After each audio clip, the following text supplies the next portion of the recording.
Idea Studios presents The Universe is Conspiring to Help Us by Kevin Kelly, a This I Believe essay. When I was in my 20s, I would hitchhike to work every day. I'd walk down 3 blocks to Route 22 in New Jersey, stick out my thumb, and wait for a ride to work. Someone always picked me up, and I was never late. Each morning, I counted on the service of ordinary commuters who had lives full of their own worries, and yet, without fail, at least one of them would do something generous, as if on schedule. As I stood there with my thumb outstretched, the only question in my mind was simply, how will the miracle happen today? Shortly after that job, I took my wages and split for Asia.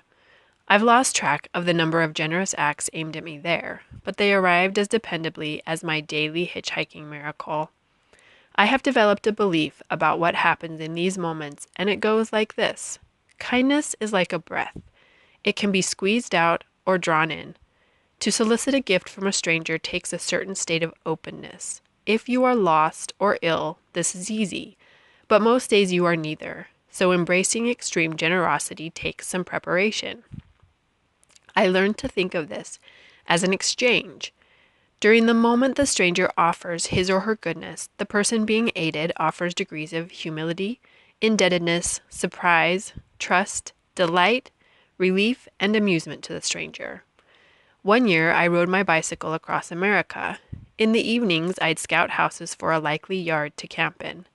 I'd ring the bell and say, I'd like to pitch my tent tonight where I have permission. I've just eaten dinner, and I'll be gone first thing in the morning. I was never turned away, not once. And there was always more, like an invitation into their home. My job at that moment was clear. I was to relate my adventure, and in the retelling of what had happened so far, they would get to vicariously ride a bicycle across America, a thrill they secretly desired but would never do. In exchange, I would get a place to camp and a dish of ice cream. When the miracle flows, it flows both ways. With each gift, the threads of benevolence are knotted, snaring both the giver and the recipient.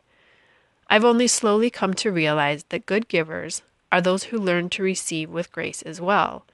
They radiate a sense of being indebted and a state of being thankful. As a matter of fact, we are all on the receiving end of a huge gift simply by being alive. Yet most of us are no good at being helpless, humble, or indebted.